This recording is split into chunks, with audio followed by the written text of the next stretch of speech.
Hey guys, thanks for tuning in once again to WalkerVibes. This is Orlando. And this is Samantha. We're super excited for this episode because this weekend we had a great time here at WalkerStalkerCon in Chicago. We met some awesome people. We had such a good time. It was amazing. I just want to say thanks to James for hosting that, James and Eric. They're doing a very, very good job with this convention. We're so happy that we've been able to go to a few of them, and we're looking forward to the future cons that they're hosting. Now, this episode was nuts. Some good stuff. We saw a different feel, especially from Rick. You know, that was really cool. Aaron was a huge thing this episode. So a few things that happened when Aaron was in the picture, and the music box turned on. You know, obviously we all thought when that was a sign of hope, that was a sign of something positive. Yeah. He was good. He was light. And then when he went into the barn, and Rick was holding baby Judith. Cute baby Judith, who does nothing. Yeah. We heard this at the con. When he was holding baby Judith, she started crying, almost like if it was a bad sign. Yeah. I don't think it had so much to do with Aaron as it did the specific characters when those things were going on. So when the music box went off, it was Maggie and Sasha present. Mm-hmm. And throughout this episode, they were sort of the ones that were saying, "Hey, Aaron's good. Let's try him out. Let's really check out this place called Alexandria. Let's do that." And then when Rick came into the picture and Judith was crying, that was sort of showing how Rick is. He's very defensive. You know, obviously he wants to protect his family. He had a really heavy mindset this episode. People definitely had to bring him back.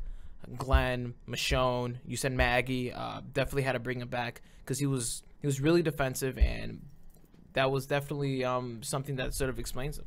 I took Judith crying as sort of like an instinct sort of thing. Like babies, you know, people say like dogs have certain instincts, and, you know, babies have that certain instinct. They can just kind of like feel when like a bad energy is around. So she's such a cute little girl. She is. So Aaron was trying to bring him back to Alexandria. Him himself as his character, he's a good talker. He's super smooth. He knows what to say. I mean, he's used to this. This probably isn't the first group he's brought back or attempted to bring back, so he knows how to say things. He knows how to react to different groups' reactions.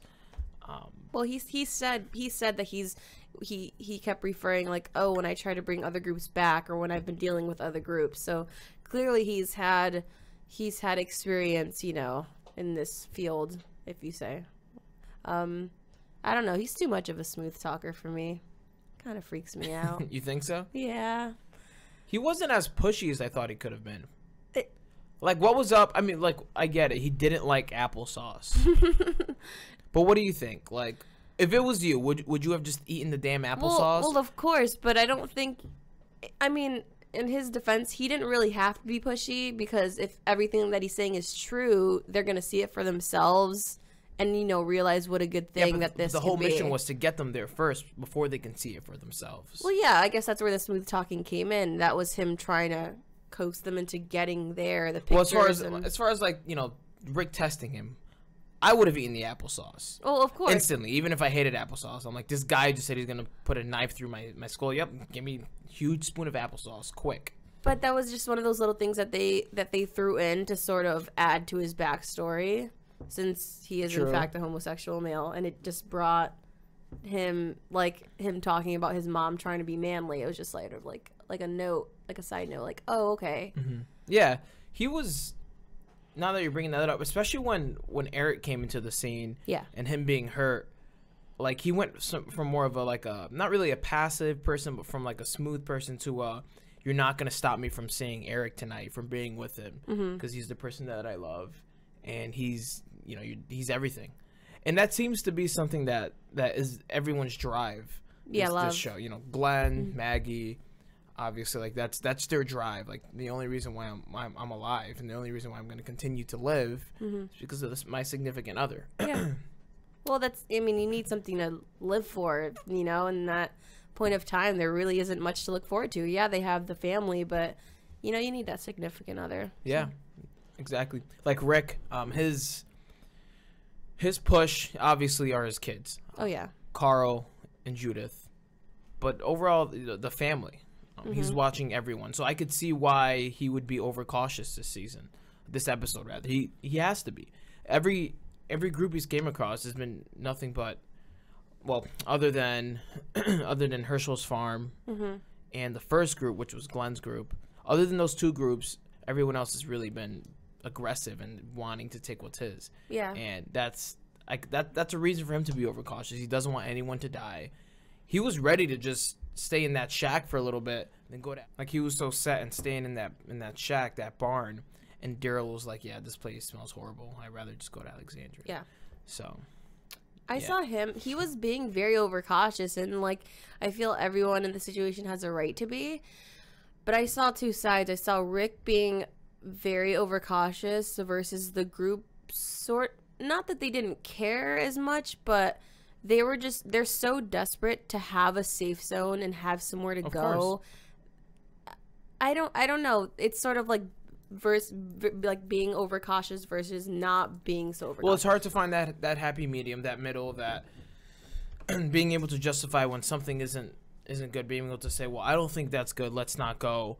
And it sucks for him being the leader. Yeah. And everyone is saying, well, we need to try it out. Michonne is like, we're going. You know, if you want to come with me, let's go. Completely overstepping Rick. Yeah. But there has to be a reason why you stay alive in a zombie apocalypse. You can't. Well, I always say you have to fear what's going to happen. Yeah. You have to always fear for the worst and prepare for the worst. But when an opportunity arises, don't completely neglect it. You know, prepare for the worst, but definitely attempt to see what's there. Maybe it could be a new life, you know, a better life for your kids, for your family, you know, Judith and Carl, or maybe it can be something that kills them. But either way, I would always try. Yeah. Try to see what's going on. Be as cautious as you can be, which is he was being. Something that I thought that was also kind of weird. Aaron was like really pushy to leave throughout the daytime. Yeah. He was saying, if we leave now, we can get there by lunch. Don't go that specific route. Let's go let's go through Route 16 or whatever route it was, which is smart if they cleared it. Obviously, you want to go that way. But I don't know, like when it was nighttime and he was sitting in the car and he saw the flare go off, he was like, oh no, this is over. It's done. Yeah. Like, that's weird. So Eric set off the flare, right? Yeah. Well, going back to what you said, I would think, I mean, it's a zombie apocalypse. Like, it would only feel a little more safe to go during the daytime. Like, there would be no reason to choose nighttime over daytime. But it was almost as if something specifically was scaring him. Well, yeah, I know, but I sort of got my question answered about the flare when he met up with Eric, because I thought Eric might have just set it off because he was in danger, and then, you know, he was thinking, oh, like, you know, Eric's hurt, like, I need to go to him first, you know, like, screw this group and this mission right now, I need to go see if Eric's okay. But I don't really know why he would say it's over. I'm not really sure what he was referring to. Well, actually, now that we're talking about it, boom, like, it's over. Eric's in trouble. So I have to get out this car and go help him. Boom, there we go. So Eric's is everything. Eric's is love. That's the reason why he's trying to survive. Yeah. And he's like, I see this flare. Let me kick the hell out of Michonne to Yeah, get out of this car, book it towards him. But then it was weird. When Glenn came across him in the field, what was he doing? Was he trying to take off the... I think he was up against a tree, maybe trying to like rub. Take off the rope. But it was weird because then his mind changed again. He was like, Glenn, you only said we can do this together. We can only survive together. Like, let's just go, you and I. And I'm thinking, like, what? He was probably going to recruit him to go save Eric. Hey, come with me, quick. He's the guy that can think on his feet. He was like, let's go get Eric. Let's figure this out. Yeah. You know, he knows what to say. Again, he's a smooth talker. We keep saying that about him. So that, like, I could see why Rick is overcautious, because he's a smooth talker and Rick knows his type. Oh, yeah. He's a cop. But he was like, I need to save Eric, which is super important. Yeah, and then another thing when Rick finally decided to let everyone go, it's almost as if he had this set in his mind. He was like, Abraham, Rosita, you guys go with him. So, which is good. He's building trust towards them, which there's really no reason for him not to. But he had those two people set in mind, which means he sees them as strong people. He sees them as someone that can definitely hold their own and protect other people. I thought that was pretty cool. Yeah, it says a lot, because they didn't really have much of a relationship before this. They had somewhat of a relationship, but not strong enough. Well, from what we see, for him to just say, you know, you two are going to be the ones to go out to check this out. And just going back to what we were saying about Rick, well, in my opinion, being overcautious, like he completely forgot the 3 main questions that he was forgot like to the ask. core. Yeah, he forgot to ask the 3 questions. And Michonne, you can even see it in her face. She was like, "What? You didn't ask him the questions?" Well, like, no, everyone else pretty much forgot too. But what triggered it were the photos. She said, "Where is everyone in the photos?" yeah. Maybe she thought, did he kill everyone in this town and take it over and is trying to take us there to kill us? Which is good. So he did forget the questions, which is pretty big. Yeah, I mean, I would think so. that was big in the previous seasons when he was asking everyone back when he was at the prison. So what do you think are like wrong answers to those questions? What's like a trigger for Rick? I mean, like, I don't know, wrong answer. Yeah, so obviously there has to be a trigger. So if he hears something, he's going to say, well, because of these 3 questions, now I think you're a bad person. I think it would be more like the answer to the why. You could say something like, they were in the way. Yeah. Or maybe a specific number of walkers. I know that would be a little weird. It would sound like a lie. How many walkers have you killed? 17. 164 walkers. So clearly you just made that up. Yeah. There's no way you remember that. And then another thing that would be a bad answer would be the why. Like, yeah. how many people did you kill? 4. Why? Or even the number of people that you killed. Yeah. Why? Because I was 34. hungry. Like, like that'd be pretty bad. Extreme measures. So, yeah, him forgetting the 3 questions was, I guess, sort of a big deal, because that was his thing. That's what he started, and he should have continued that. And even we forgot about it. I mean, I did. Yeah, he probably forgot. Like, who was joined? Did he ask Noah the question? Did he ask who else? Wow. Abraham's army? He really didn't ask him those questions. Not that I can remember. Wow. I don't think it's we would have to look into that. Yeah, we definitely have to look into that. So the overall thing this episode was, getting them to Alexandria. Yeah. What do you think of Alexandria? Like, we haven't read the comics too much, but we saw some things online. We read some articles. Do you think it's good? Do you think it's bad? I don't know. Just when I hear of any safe zone now, my mind visually just goes back to Woodbury. Like, as soon as I just see any sort of safe zone, I'm just like, I don't think this can turn out good. Like, I feel you. Just even just anywhere, even if it's a fortified safe zone or it's not, like, there is no permanent safe zone in the zombie apocalypse. So it only fits right that after a while it just all goes to shit. Wow. I feel like it's a good place. They have good intentions. There always has to be a conflict. For a story to be there, always has to be a conflict. And I think, this is what I think. There's certain people in Alexandria that are going to start to have conflict with our group that's going in. Mm-hmm. And Aaron, probably being one of the leaders in Alexandria, tries to keep everything in control. I feel like he doesn't know about these group of people that could probably rebel. Or maybe another group outside of Alexandria will try to come into Alexandria forcefully, and the Rick's group will help them. Yeah. Not the bad group, the Alexandria group. So I think there's definitely going to be conflict. There has to be conflict, whether it's inside of Alexandria or outside of Alexandria. I think it's definitely going to be super interesting. And even those houses, they were pretty nice, pretty nicely built. Those were pretty nice houses when he was showing the picture of his yeah. house. And then when we saw the next episode sneak peek, we saw the house that Rick was in. Yeah. The house Carl was in. That was pretty nice. And another thing, like when Aaron told Noah, hey, we have a surgeon back there. He's really good. Check out your leg. Like, that's really, really that's cool. A big Like, how thing. many, if they have a surgeon, they have to have a lot of other, you have to. job titles and people that are there. So it's definitely someplace to check out. Like, if someone said that to me and I had a busted up leg, I'm definitely going there. Yeah, That's and gonna even be a like the priority. supplies to be a surgeon, that's a lot in itself. I know, a sterile room and like everything that it takes, it's huge. Yeah. So I mean, he really does seem like he cares for the group. Like, even like, when they got stuck in the car, he was like, oh my gosh, like, is everyone else in the other car okay? Like, he's showing like a genuine concern. It might be a front, but I mean, I hope it's not. So definitely, yeah. I think he's gonna be a good character. I think overall it's gonna help the group.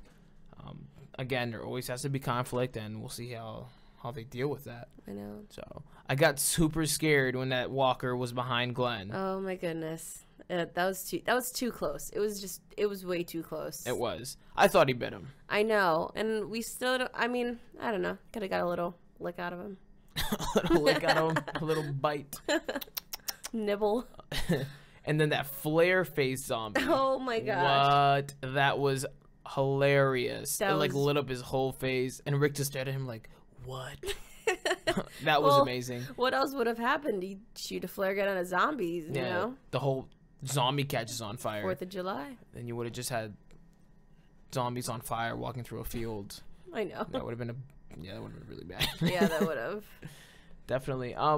So the show was great. Let's talk about what we think is gonna happen next episode. I thought it was really cool. It was definitely a great ending to the episode when they heard the kids, playing around. That was awesome. Yeah, how they were like, yeah, in the other areas we were at, we heard nothing, and here we hear something, and the look on his face was great. But when I really think about like Rick finally making the decision to letting everyone go, like, all right, let's go to Alexandria now. Every time, well, most of the time, whenever we see Rick sort of let his guard down and say, all right, this could be a good thing, it usually turns around and bite him in the ass. Like, it's something that can hurt the group. And then remember back when he put that Glock in the blender, he hid the gun. Like, I feel like we're definitely going to see that gun again. Just like he did in Terminus, he hid the guns in the bag. Just a backup plan, I guess. Absolutely. We're definitely going to see that backup plan going down. Like, I think that's going to be a thing. And I think it's going to, again, be like the scenario back at Herschel's farm in the bonfire when he goes, from this point forward, it's going to be what I say. And we've already got past that point, but again, we're seeing everyone in the group saying, no, Rick, it's not what you say. Yeah. Even though Rick could, he was acting overcautious and he was acting a bit much, but again, they went against what he was saying and he went with them. And he might have to go back to that if something bad does go down and say, listen, it's what I say from now on, and that's that. Yeah. And again, he says that for the protection of his kids, but he also says that for the protection of his whole family that's there, everyone part of the group. Yeah. Definitely. Well, I would definitely, like, him being overcautious now that I think about it.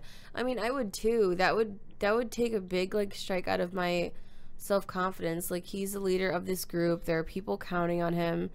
And to think that this guy sort of, like, nonchalantly just comes over, like, yeah, I've been spying on you guys, and you guys really didn't even notice what was going on this whole time. It's like, oh, yeah, like, maybe I should take, like, more consideration into, like, my surroundings. Like, maybe I'm not as good of a leader as I think I am. Put his guards up, yeah. Put his guards up more, yeah. I see what you're saying. And, like, even on the flip side, we see how Aaron was sort of... He wasn't giving out all the details. He wasn't giving out the location of his group. He wasn't giving out, so easily the amount of people that were out there. He was saying, there could be 444 people. It doesn't matter. But that was also him being smart. He has to take his people into consideration. Yeah, and he was, like, saying, like, I don't want this to sound like an audition for a membership.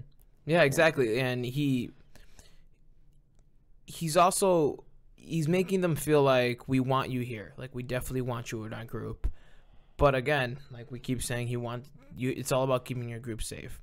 And another thing why he wants them there, and we don't see any people in the photos, is he needs people that are going to do more work. He probably has just a couple of them. And he's saying, yeah, we have this huge safe zone, great place for you to be.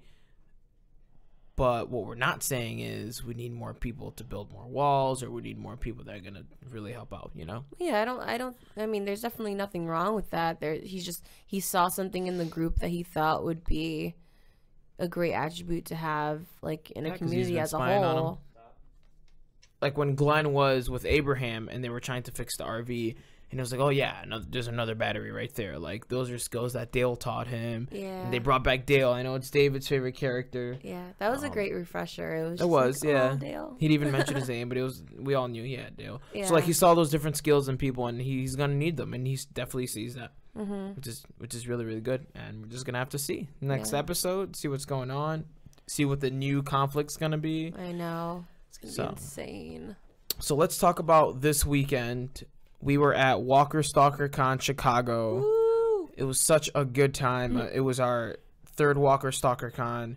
James and Eric are doing a very, very good job. Shout out to those guys. Yes. I introduced myself to James, and he's a really chill guy. Another guy that we met, Dave Solo from Walker Nation. Those guys are pretty well known as well. They have an awesome podcast. Check them out. WalkerNation.net. Their Twitter, Walker Nation 1. Definitely check them out. They have some great content. Buy one of their shirts. They have some awesome looking shirts. Yeah, Dave did really well at the panels. He did. He did amazing at the panels. He was up there asking some pretty cool questions, looking sharp in that blazer and that haircut, even though he copied me. But it's okay. We have a striking resemblance. Which is kind of it's weird. pretty weird. Yeah. It is pretty weird. But big shout out to those guys doing an awesome job. Thanks for the support. Also, another huge shout out to Ghoul Jitsu. That's GOOLJITZU. They're pretty cool.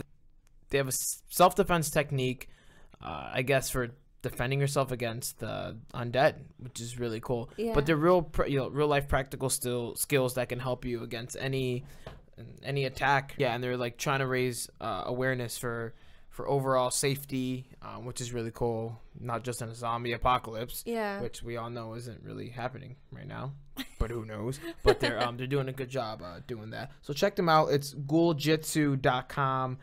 Their Twitter, Ghouljitsu. That's GOOLJITZU. And one last shout out we want to do is to Banana. That was really weird. Banana. That's BENANNA. Check them out on Etsy. They have some really, really cool artwork. There's some cool vendors that we've met at a couple of Walker Stalkers. We bought a ton of artwork from them. Very, very talented. Twitter is banana127, BENANNA127. So definitely check them out. They do a really good Steven and Maggie. No, not No, they Maggie. do a Steven and a Beth cosplay, which is really cool. Yeah, They I look had to really take cool. a triple take on her. I was like, oh, is that Beth? Yeah, she looks a lot like her. Yeah. But they do an amazing job with that. Yeah. But the Walker Stalker was definitely a great experience. We met some awesome actors, some actors that we met previous in our Walker Stalker cons, but we didn't really say hi too much to them, really didn't talk to them. We focused a lot on Abraham's Army this weekend, which is really cool. We got some autographs from Michael Cudlitz, Christian Serratos, and Josh McDermott, who is really funny, by the way. Yeah, I think I freaked Alana out a little bit. Alana. Yeah, we met Alana too, and you definitely freaked her out. Which is we brought her this photo of her showing her bra on kneeling on a bed. I don't know if you guys seen that photo. So first we brought her a little tile that we bought with that picture on it, and she signed it. She was like, "Oh wow, this is definitely a great photo." And then we went again with an overall photo of it, and it was a blown up. It was a blown up image. photo, and she was like, "Holy crap, you guys are obsessed." So we're not that weird, Alana. We promise. We just love you so much. We do. Sam specifically. I don't know why. No, just kidding. You're great. So yeah, we met some awesome people. We had some awesome photo ops, got some great autographs. We're also raffling off a few things on our page. So go ahead and find us on YouTube, Walker Vibes. Throw some comments on there. We're gonna find some of our subscribers and throw out some prizes to you guys, which is cool. Yeah. Again, Walker Stalker. WalkerStalkerCon was great. Check out WalkerStalker.com. No, it's thewalkerstalkers.com. Yeah, the Walker Stalkers. Yeah, check them out. They have an amazing podcast if you haven't already, and they're really what started this all. They're truly an inspiration. Yeah. It's a place for us to sit down and really Express be a part of a community that's great. The con is a great experience, and it's only going to get a lot better. Definitely. So we want to go to the Boston Walker Stalker that's right next door, and we're also trying to go to your Orlando WalkerStalkerCon. Look out there for a Kickstarter pretty soon. We're gonna need some huge help trying to fund that. So if you want to see us out there, covering that, definitely check us out and help us out on Kickstarter with that. Yeah, we'd really appreciate it. Absolutely. So big ups to Walker Nation for looking out and definitely supporting us. And we are glad that you guys tuned in once again. Yes. Next week, hopefully we'll have the full team back together. Denzel and Brandon will be here. Unfortunately, they couldn't make it with us out here to Chicago. But we'll be back home tomorrow. Boo. Definitely not looking forward to all this editing. A lot of editing.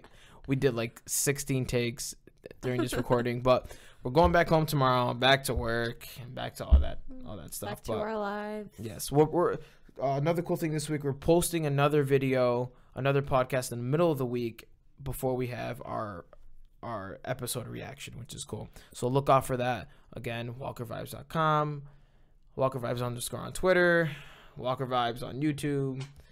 You already know. So yeah, definitely. This was Orlando. And this is Samantha. And keep it vibing. Keep it vibing.